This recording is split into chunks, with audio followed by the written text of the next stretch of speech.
హిందూ సమాజమా నిద్రలే, మొద్దు నిద్రలే. నీ కుహానా సెక్యులరిజం అనేటువంటి మత్తు మందు నుంచి బయటకు వచ్చి ప్రపంచంలో ఏం జరుగుతుంది, బంగ్లాదేశ్ లో ఏం జరిగింది, కశ్మీర్ లో ఏం జరిగింది, వెస్ట్ బెంగాల్ లో ఏం జరుగుతుంది, కేరళలో ఏం జరుగుతుంది, ఇదే భాగ్యనగరం లోపట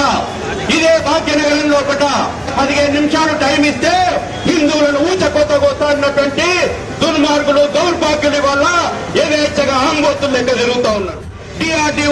డిఆర్డీఎల్ ఉన్నటువంటి ప్రాంతం లోపల చుట్టుపక్కల రోహింగ్యా బంగ్లాదేశ్ కాలనీలు వెళ్తున్నాయి. ఇదే భాగ్యనగరం లోపల రోహింగ్యాకు ఫుట్బాల్ టీం ఉంది. ఇదే భాగ్యనగరం లోపల రోహింగ్యాకు కేబుల్ ఛానల్ ఉంది. ఈ రకంగా ఓటు బ్యాంకు రాజకీయాలు ఈ దేశ భద్రతను పణంగా పెడతా ఉన్నాయి. ఈ ఓటు బ్యాంకు రాజకీయాలు రాబోయే రోజుల్లో పాలస్తీనాకు జైగొట్టినటువంటి భావజాలంలో ఏదైతే భాగ్యనగరం లోపల ఉందో ఒక్కసారి హిందూ సమాజం ఆలోచన చేసుకోండి. మన దేవాలయాల పైన యథేచ్ఛగా దాడులు జరుగుతూ ఉన్నాయి.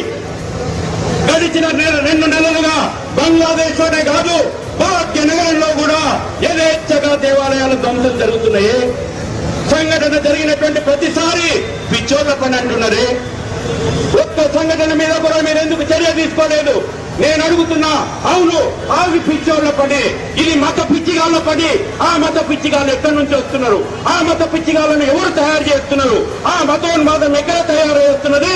దాన్ని కూకటి పేదతో పెళ్లించాల్సిన అవసరం ఉంది.